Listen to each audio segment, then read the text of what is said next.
ఇక బహుశా ఈరోజే చివరి రోజు కావాలనుకుంటున్నాను. ఈనాడు ఆంధ్రజ్యోతి రాస్తున్న పచ్చి అబద్ధాలు మోసపూరిత కథనాలకి. అయినా మరి రేపు కూడా రాసే అవకాశం ఉందో లేదో రేపు పత్రికలు చూస్తే కానీ తెలియదు. వాళ్ళ అబద్ధాలన్నింటినీ రోజు చెప్పలేక మా దుంపదిగుతుంది. ఖచ్చితంగా నిజానికి ఇంత నీచమైన అబద్ధాలు ఈనాడు పత్రిక ఇంత బరితెగించి రాస్తుందని నా జీవితంలో ఎన్నడూ ఊహించలేదు. ఖచ్చితంగా నేను మళ్ళీ సవాల్ చేస్తున్నాను. నేను చెప్పే వాటిలో ఒక్క అబద్ధం ఉందని చెప్పినా నేను వృత్తి నుంచే వెళ్ళిపోతాను. కానీ ఈనాడు ఆంధ్రజ్యోతి తదితర ఎల్లో మీడియా రాస్తున్నటువంటి అనేక వార్తలు అబద్ధాలు కాదని వారు రుజువు చేసుకుంటే ఓకే, రుజువు చేసుకోలేకపోతే కనీసం క్షమాపణైనా చెప్తారా అని నా ప్రశ్న. కానీ ఈ ప్రశ్నకు సమాధానం దొరకదు. కానీ నా ఆత్మ సంతృప్తి కోసం నేను వాస్తవాలే చెబుతున్నాను. వాళ్ళ అబద్ధాల కోటల్ని బద్దలు కొట్టడమే నా లక్ష్యం అనే ఉద్దేశంతో ఈ విషయాలు చెప్పాల్సి వస్తోంది. రోతరాతల మోసగాళ్లుగా మారిన రామోజీ రాధాకృష్ణలు పచ్చి అబద్ధాలు ప్రచారం చేస్తున్నారు. ప్రతిరోజు ఏపీ ముఖ్యమంత్రి వైఎస్ జగన్మోహన్ రెడ్డిపై విషం కక్కుతున్నారు. దిక్కుమాలిన దరిద్రపు కొట్టు అబద్ధాల సంపాదకీయాలు రాసి ఏపీ ప్రజలను వంచిస్తున్నారు.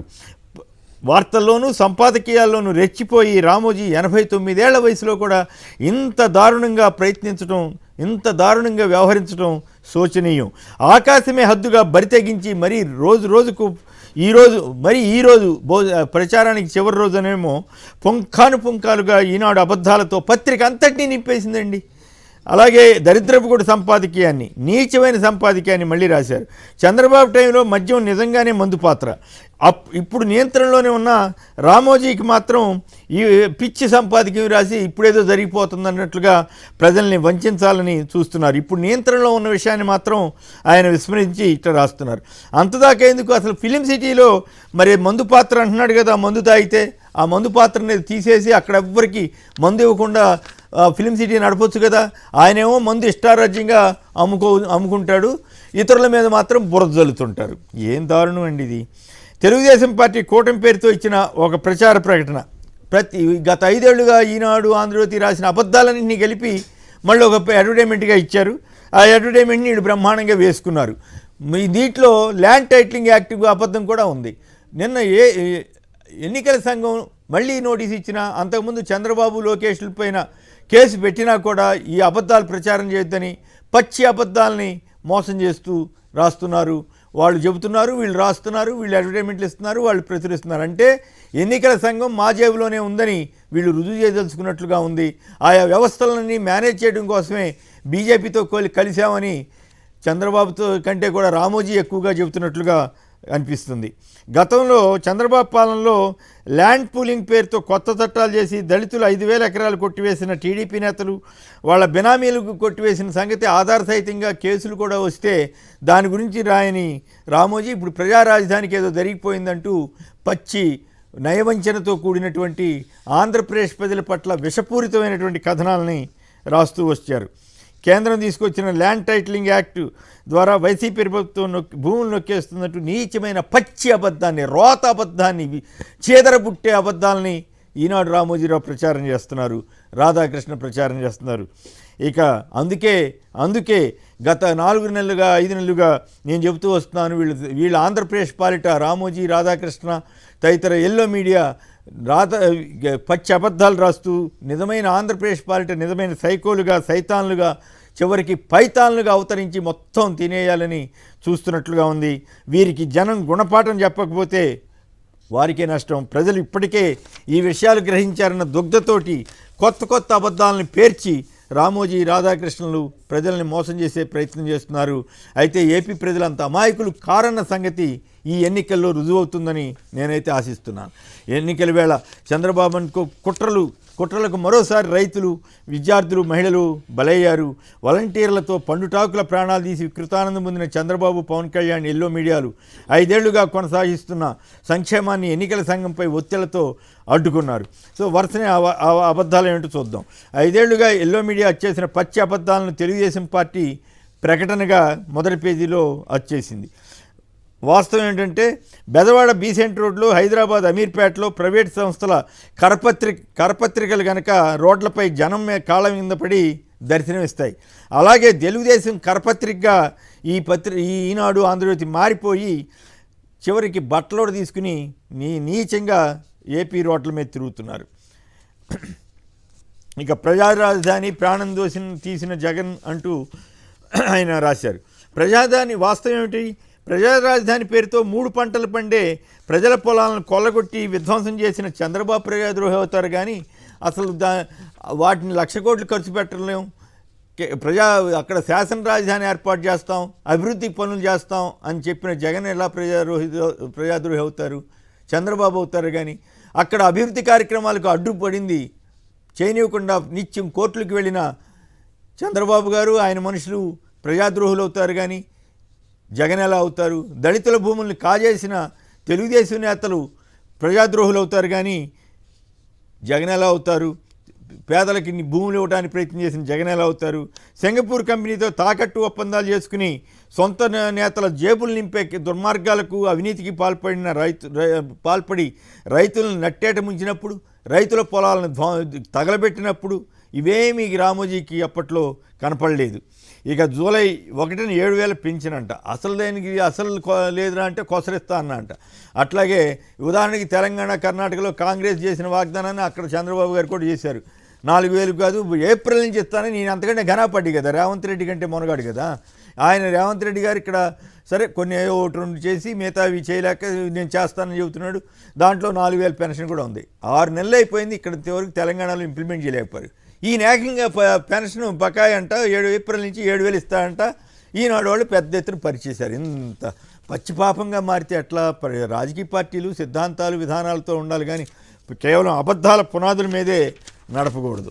ఇక మరొకటి, పన్నుల భారం 1.38 లక్షల కోట్లు అంట. ఏమి దుర్మార్గం అండి! పన్నులు లేకుండా ప్రభుత్వాలు నడుస్తాయా? ఏమి దరిద్రపు కొట్టు వార్తలు! మీరు పేపర్ ఊరికి అమ్ముతున్నారు, అమ్మండి, గొడవ లేకుండా పోతుందిగా. అడ్వర్టైజ్మెంట్స్ డబ్బులు బాగా వస్తున్నాయి కదా, మరి ఎందుకు జనం దగ్గర రేట్లు పెంచుకుంటూ వచ్చారు? ఒకప్పుడు రేట్ ఎంత ఉంది, ఇప్పుడు ఎంత రేటు ఉంది? ఒకప్పుడు 25 పైసలకి నేను కొన్నాను, ఇవాళ మీరు ఎంతకు అమ్ముతున్నారు? 6 రూపాయల 6.5. ఏం ఎల్వికే ఎంత ఇప్పుడు రేటు? 6.5కి అమ్ముతున్నారు. ఎన్ని రెట్లు పెంచేశారు? మరి జనం దోపిడీ చేస్తున్నట్లే కదా. ప్రభుత్వాలు మాత్రం చాలా అది జగన్ ప్రభుత్వం మీద ఇట్లా రాశారు. మరి చంద్రబాబు ప్రభుత్వంలో ఎన్నడన్నా రాశారా? మరి ఆ రోజు పెట్రోల్ డీజిల్ రేట్లు పెంచింది చంద్రబాబు కాదా? ఏమి చెత్తరాతలండి ఇవన్నీ కూడా. పోనీ చంద్రబాబుతో అసలు ఇప్పుడున్న పనులన్నీ తీసేసి కొత్త స్కీములతో ఇప్పుడు అనౌన్స్ చేశాడు కదా 1,50,000 కోట్లు, అవన్నీ ఇంప్లిమెంట్ చేయిస్తానని చెప్పి వాగ్దానం చేయిస్తారా? చేయించగలరు, ఎందుకంటే పెట్టేది లేదు కదా. అబద్ధాలు చెప్పడానికి ఏముంది? అబద్ధాల పునాదుల మీద. ఇక జగన్ పన్నాగం పారలేదు. పోలింగ్కి ముందు 14,125 కోట్ల పంపిణీ స్వేచ్ఛ అంట. అంటే దీని అర్థం పేద ప్రజలకు వెళ్ళవలసిన 14,000 కోట్లను మేము ఆపామని రామోజీరావు గారు మేసం తిప్పి చెబుతున్నట్లుగా ఉంది. పేద ప్రజల పాలిట ఆయన ఎంత అమానుషంగా ఉంది. పెత్తందారి మనస్తత్వంతో, ఫోడల్ మనస్తత్వంతో ఈ రకంగా పేద ప్రజలకు నోట్లో మట్టి కొట్టామని ఆయన వారు సంతోషపడుతున్నారు. కానీ ఎన్నికల తర్వాత, పోలింగ్ తర్వాత అయినా వస్తాయి డబ్బులు, కాబట్టి పేద ప్రజలు ఎవరు భయపడక్కర్లేదు. నిజానికి ఎన్నికల ముందు అడగలేదు ఎన్నికల సంఘాన్ని. కోడ్ వచ్చిన మొదట్లో అయ్యా మేము ఆల్రెడీ కొన్ని స్కీములకి డబ్బులు ఇస్తున్నాం, అవి కొన్ని నొక్కడం జరిగింది, అవి వెళ్తున్నాయంటే ఆ ఎన్నికల సంఘం 4 రోజులుగా పెండింగ్లో పెట్టి ఆలస్యం చేసి ఇప్పుడు ఆర్డర్ ఇస్తే హైకోర్టుకి వెళ్ళింది ఎవరు? జగన్ గారు కాదా? జగన్ గారు హైకోర్టు వేసుకోవచ్చు శుక్రవారం వరకు అన్నట్లుగా ఆదేశాలు ఇస్తే దాన్ని ఎన్నికల సంఘం ఆపేసిందంటే దాని వెనకాల ఎవరున్నారు? ఆ నవతరం పార్టీ ఆయన ఎవరు? చంద్రబాబు పక్కన కనపడుతూనే ఉన్నాడు కదా. ఇంత నీచంగా సో ఖచ్చితంగా వీళ్ళు ఒప్పుకుంటున్నారు, మేము పేదల నోట్లో మట్టి కొట్టాం అని ఒప్పుకుంటున్నారు. రైట్. ఇక యువత ఎవరు కావాలో తేల్చుకో, దగల అంటూ చంద్రబాబు గారంట యువత అంట. ఆయన 75 ఏళ్ల ముసలాయన్ని పాపం యువకుడిగా చూపించాలని 89 ఏళ్ళ రామోజీరావు గారు చాలా కష్టపడుతున్నాడు. ఈయన చంద్రబాబు గారు ఎన్నడన్నా ఒక పోర్టు కట్టాడా? ఉద్యోగాలు ఇప్పించాడా? ఎన్నడన్నా మెడికల్ కాలేజీ ప్రభుత్వ రంగంలో తీసుకొచ్చాడా? ఎన్నడన్నా 15,000 సచివాలయాలు ఎప్పుడన్నా కట్టాడా చంద్రబాబు గారు? అవే 2 లక్షల ఉద్యోగాలు ఎప్పుడన్నా ఇచ్చాడా చంద్రబాబు గారు? 30,000 ఉద్యోగాలు ఇవ్వలేదు 5 ఏళ్లలో. ఈయన 2.5 లక్షల ఉద్యోగాలు ఇస్తే ఈయన మీద పడి ఏడుస్తాడు. యువతకి న్యాయం చేసింది జగనా చంద్రబాబా? ముసలి రామోజీరావు గారు నిజంగానే ముసలాయిని యువకుడిగా చూపించాలని ప్రయత్నం చేస్తున్నారు. అది పైగా ఆయన ఎట్లా మాట్లాడుతున్నాడో ఆయనకే తెలియదు. చంద్రబాబు గారు ఏది పడితే అది మాట్లాడుతున్నాడు. ఆయనకి అర్థం లేకుండా జగన్ని చంపేద్దాం, లేదంటే ఇంకేయో పిచ్చి పిచ్చి మాటలు, ఎండలను తగ్గిస్తాం, వానలకు లేకుండా చేస్తాం. ఇట్లాంటి ఆయనకేమో ఈయన జాకీలేసి బాకాలు ఊది జనాన్ని మోసం చేయటం, ఈ రకంగా సాగుతోంది. ఇక కేసు కాస్త ముందుకు కదిలితే పోలవరం అంటూ ఢిల్లీకి పరుగెందుకు అంటూ వాళ్ళు ఉన్నారు కదా, ఇంకా సునీత షర్మిల, వాళ్ళు ఒక పిచ్చి కేసులుగా మారి వాళ్ళు ఏమేమి మాట్లాడుతున్నారో వాళ్ళకి తెలీదు. కేవలం ఈనాడు, ఆంధ్రజ్యోతి, తెలుగుదేశం కోసం మాట్లాడుతున్నట్టుంది. వాళ్ళకి రేపు ఎలక్షన్ అయిన తర్వాత, రిజల్ట్స్ వచ్చిన తర్వాత వీళ్ళని పట్టించుకునే వాళ్ళు వీళ్ళెవ్వరూ పట్టించుకోరు. మళ్ళీ జగన్ గారే వాళ్ళందరినీ చూసుకోవాల్సిన బాధ్యత వస్తుందేమో, ఇది నా వ్యక్తిగత అభిప్రాయం. కానీ బట్ పచ్చి అబద్ధాలని వాళ్ళు ఏం చెప్తే అబద్ధాలని వీళ్ళతో చెప్పించి మరి ఇప్పుడు కొండా రాఘవరెడ్డి గారు మన దగ్గర ఉన్నారు, వాళ్ళు ఏమో అబద్ధాలు చెబుతున్నారో అవన్నీ ఆయనే చెప్తారు. ఇక 3 కోట్ల ఎకరాలకు బీమా ఎగ్గొట్టారంట. ఎక్కడన్నా ఉంటుందండి ఉచిత పంటల బీమాకు రైతుల పేరిట తీరని ద్రోహం. ఏమి నీచివ్వండి, ఏమి చిల్లరజాలలేదు అండి.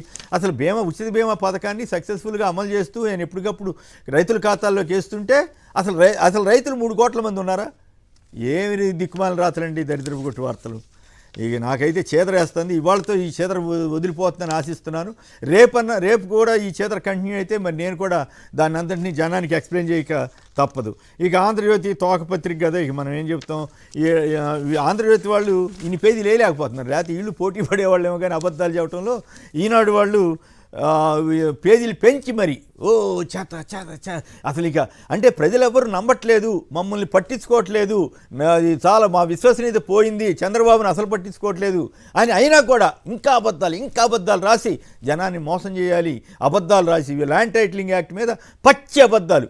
నిన్న సజ్జల రామకృష్ణారెడ్డి గారు అడిగారు కదా, ఏది బాలకృష్ణ తీసుకొచ్చిన ల్యాండ్ టైటిల్, అలాగే పవన్ కళ్యాణ్ కొన్న ల్యాండ్ టైటిల్ చించేసి పాడేయమనండి. అవన్నీ కూడా ఈ స్టాంప్ పద్ధతిలోనే వచ్చినాయి కదా.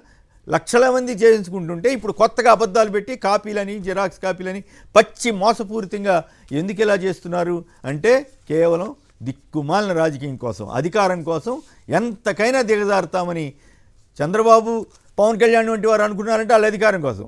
వాళ్ళకంటే ఎక్కువ రామోజీ రాధాకృష్ణన్ ఎందుకు బాధపడుతున్నారంటే వాళ్ళు ఆ అధికారాన్ని వాళ్ళు ఎంజాయ్ చేయటం కోసం. సో ఈ ప్రజలు ఈ అబద్ధాలని గమనించాలన్నదే నా విజ్ఞప్తి తప్ప వాళ్ళతో నాకు తగాదా లేదు, నాకు వ్యక్తిగతమైనటువంటి రాగద్వేషాలు అంతకంటే లేవు, అసలు ఉండాల్సిన అవసరం కూడా లేదు. కానీ అబద్ధాన్ని అబద్ధంగా చెప్పాల్సిన బాధ్యత ఉంది కాబట్టి ఇవన్నీ చెప్పి